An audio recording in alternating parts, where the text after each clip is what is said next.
안녕하세요. 청년부와 기획행정을 맡고 있는 원동광 목사입니다. 스피그교회에 온 지 1년이 조금 넘은 사람이 스피그교회 이야기를 하는 것이 조금 낯설고 또 어설프지 않을까 걱정이 됩니다. 제가 많이 부족하지만 스피그교회 역사 이야기를 가지고 강의를 시작하려고 하는 이유가 있습니다. 제가 좋아하는 책 중에 지금은 하늘나라에 계신 감리교 신학대에서 가르치셨던 고 안성모 교수님이 쓴 이야기, 목회, 이미지 영성이라는 책이 있습니다. 그 책에 보면 신앙의 연원과 전통이 고백적인 이야기를 통해서 형성이 되었고 또 이야기를 통해서 앞으로 어떻게 살아갈 것인지 함축하고 있으며 함께 고백하고 이야기를 나눌 때 공동체의 정체성이 확립된다라고 말하고 있습니다. 이야기가 백성을 훈련시키고 이야기가 사명과 역할을 주며 이야기가 공동체를 만들어낸다는 것이죠. 공동체는 어떤 이야기를 가지고 자신을 구축하고 전통을 만들어가며 이야기를 보존함으로 이어나가게 됩니다. 그래서 건강한 교회에는 이런 중심 이야기가 있고 또 수많은 이야기들이 있습니다. 생각해보면 담임 목사님의 설교를 듣고 은혜를 받아서 삶을 나누는 것 역시 이야기라고 볼 수 있겠죠. 우리는 지금 코로나19로 인해서 모이고 있지 못하고 있는 상황 가운데 있습니다. 저는 코로나19가 많은 일상을 바꿔 놓았지만 무엇보다도 함께 모여서 나누는 이야기를 빼앗아갔다고 생각을 합니다. 코로나19로 무엇을 할 수 있을까 고민하다가 이야기를 나눠야겠다. 특별히 우리 교회 이야기를 해줘야겠다라는 생각이 들었습니다. 특히 우리 사랑하는 청년들에게 우리 교회 이야기를 들려주어야 되겠다라는 생각이 들었습니다. 유튜브로 훌륭한 목사님들께 좋은 강의와 설교를 듣겠지만 스피그교회 이야기는 우리 교회 안에서만 들을 수 있는 이야기이고 우리가 해야 되는 이야기이지 않겠습니까?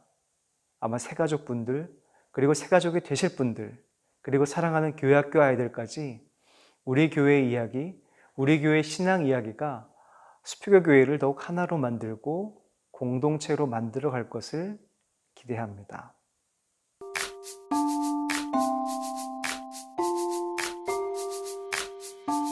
오늘은 수표교 교회 이야기를 하기에 앞서 우리 교회가 했던 수표교가 어떤 달이었는지 또 수표교 교회가 어떤 과정에서 설립이 되었는지 살펴볼까 합니다. 먼저 수표교에 대한 이야기입니다. 지난 1월에 청계천 박물관에서 수표교에 대해서 기획 전시가 열렸었는데요.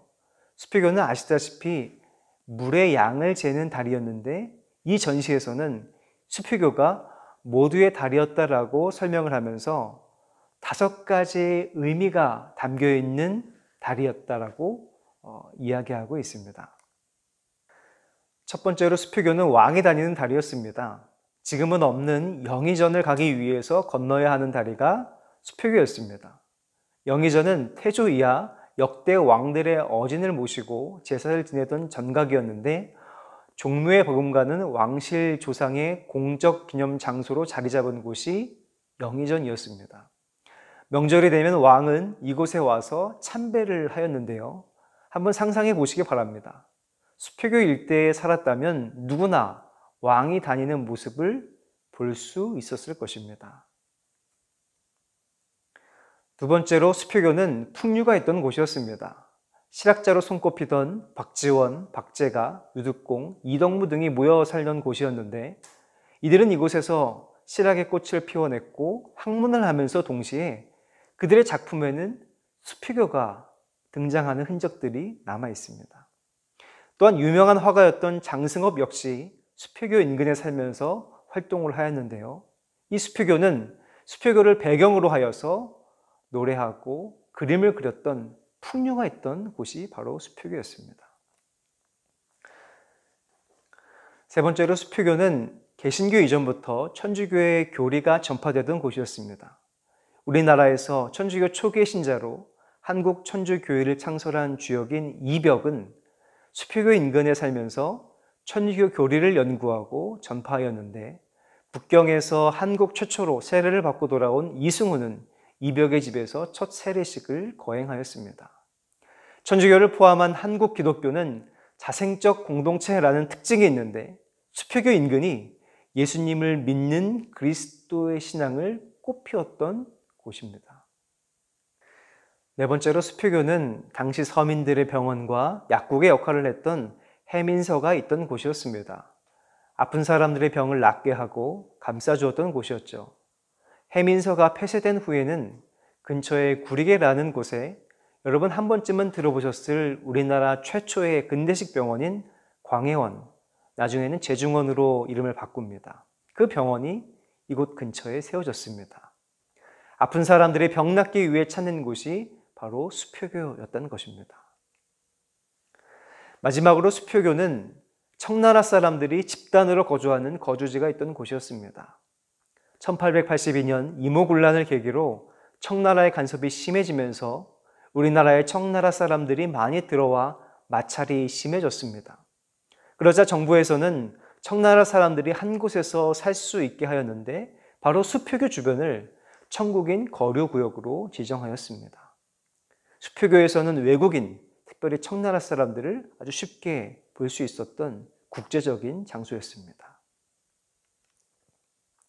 요약하자면 수표교는 왕이 다니던 다리가 있던 곳, 그리고 박지원, 장승업과 같은 이들이 작품을 만드는 창작 공간이었고, 우리나라에서는 처음으로 예수님의 이름이 전파되고 연구되던 곳이었으며, 아픈 이들이 치료받는 곳, 외국인들도 많이 다니는 국제적인 곳이 바로 수표교였습니다.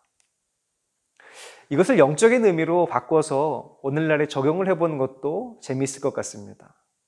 우리는 수표교 교회를 우리 왕 대신 하나님이 임재하시는 곳으로 꾸며가야 하고, 하나님께서 주신 달란트를 활용하여 하나님을 찬양하는 곳으로 만들어가야 하며, 예수를 그리스도로 믿는 사람들이 말씀을 배우는 곳, 마음이 아프고 병든 이들을 치유하고 위로하는 곳, 외국인들을 향해 주님께서 주신 사명을 감당하여 선교하는 곳으로 생각할 수 있지 않을까요? 이것들은 다 우리의 사명이 될 수 있을 것 같습니다.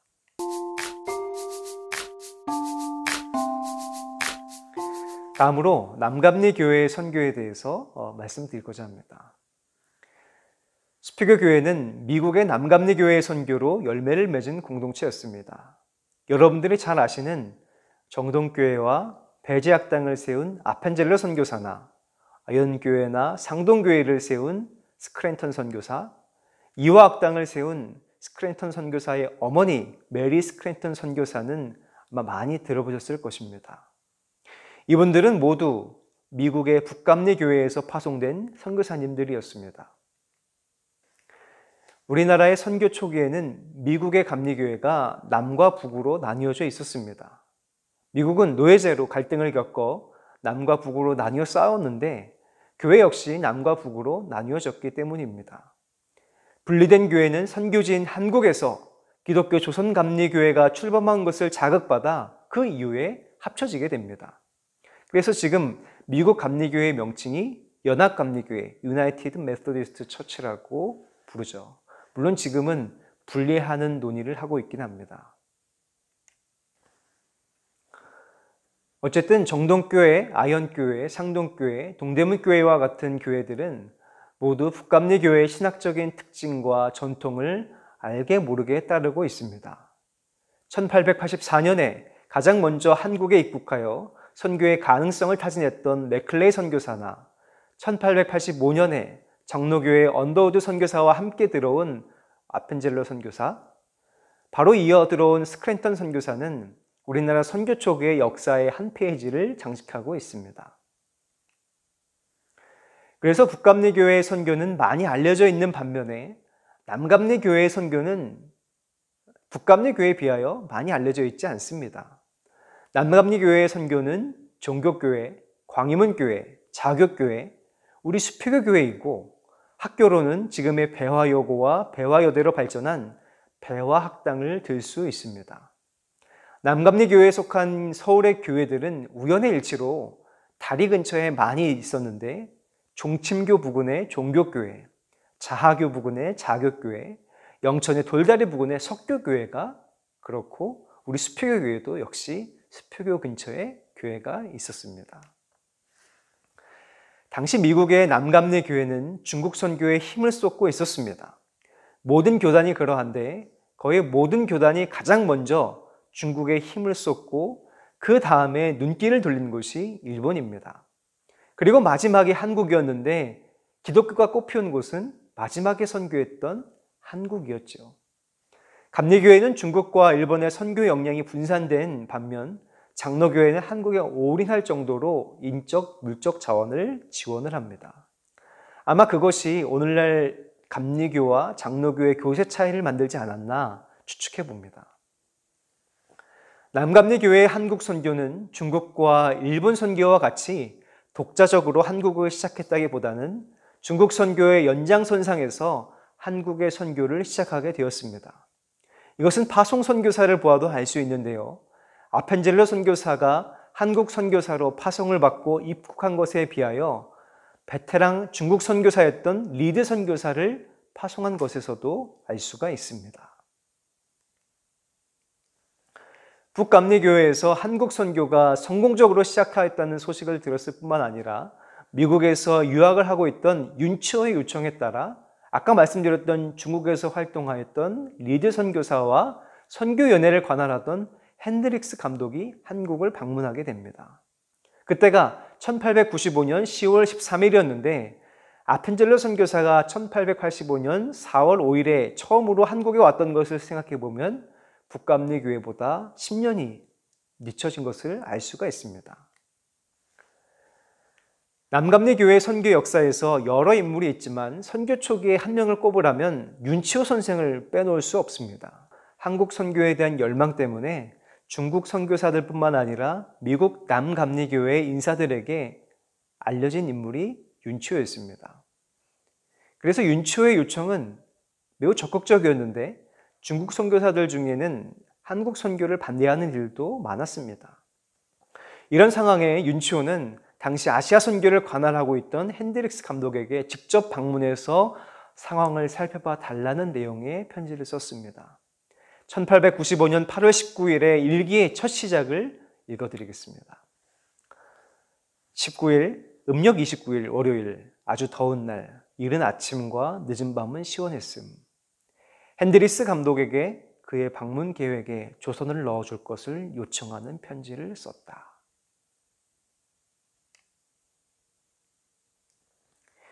이 한 줄을 쓰기 위해 얼마나 많은 마음을 쓰고 노력을 기울였을까요?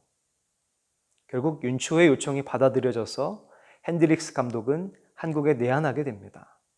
아까 말씀드렸던 1895년 10월 13일이 바로 리드 선교사와 핸드리스 감독이 한국에 들어온 날짜입니다.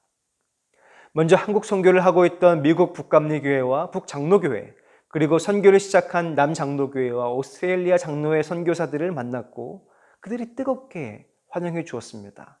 같이 한국 선교를 동역할 사람이 왔다라고 하는 것이죠. 한국의 1895년은 참으로 혼란스러운 때였습니다. 청일전쟁에서 일본이 승리를 거두어 일본은 내정 간섭이 더욱 심해진 때였고 핸드릭스 감독의 내한하기 일주일 전에는 명성황후가 시해되는 가슴 아픈 일도 있었습니다.